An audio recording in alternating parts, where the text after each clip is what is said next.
C'est question de prendre conscience de ne pas suivre ce chemin.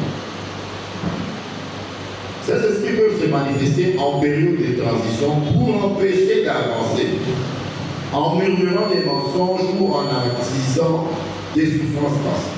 En toi, là, il y a une voix qui te parle. Ah, yo! Avant, on a vu beaucoup de choses. On a vu un mécanisme. Yo! J'avais suivi un musicien, un demoiselle musicien ouest. Quand il a commencé à chanter, chez eux, là-bas, il y a une famille des griots.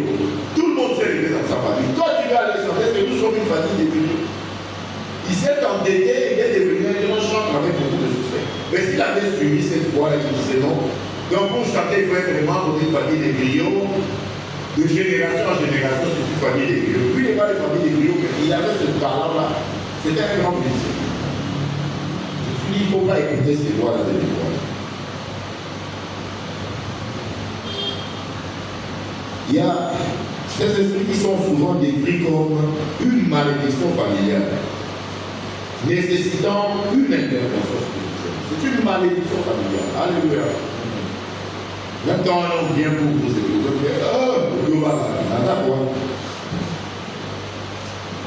ma mère me disait même que si tu veux épouser une fille, observe la vie de ses frères. Souvent, on décèle des anomalies spirituelles dans le comportement de l'élégance. Elle m'a dit, si toi, ces frères-là, des voyous, des bons en rien, vous risquez de faire le même type d'enfant avec cette femme. Il y a un problème là-dedans. Dans beaucoup de familles, les diables règnent. Ce sont les femmes qui vivent bien, mais les garçons, ils sont dépendants. On n'a pas vos frères. Dépendent de leurs frères. Souvent, ils s'amènent.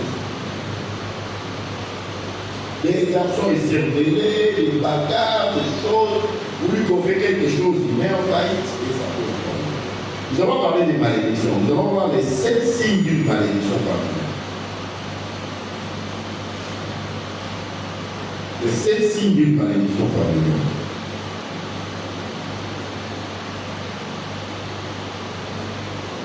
Bien aimé, les malédictions familiales sont des problèmes récurrents qui volent, qui tuent et qui détruisent. Bien aimé, les paroles sont claires.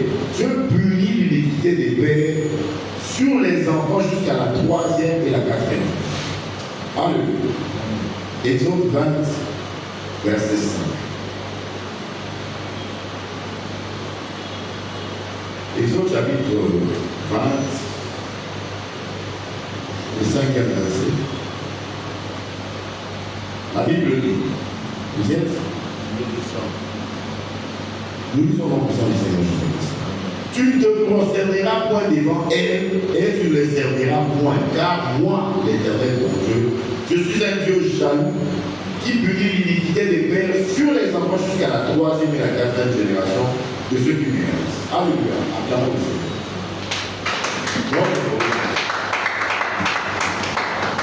Nos ancêtres se prosternaient devant les idoles. Nul ne peut dire ici que non, chez nous, ça n'existe pas. Que ça n'arrive qu'à pour nous, c'est faux. Tous nos ancêtres étaient comme ces pareil. Pour eux, c'était bien. Il y a toujours une statuette. On venait, et il y a même des familles qui ont ramené même ces statuettes ici. Moi, j'avais un ami qui est mort, pour ça, de manière miraculeuse. C'était un miraculeux. Il m'avait dit que lui, il est beaucoup à Kassai. Et il fabrique des statues de leur roi, la chambre à Bobo. Ils ont une statue. Donc, quand il met un enfant au monde, il choisit un jour, il va dans la maison du détenteur de la statue, là, il va présenter l'enfant auprès de ses ancêtres.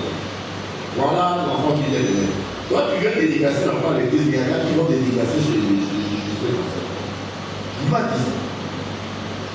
Et comme les garçons souvent fétichistes, lui mélanger, quand on dit non, l'histoire de Dieu des Noirs, il va attendre.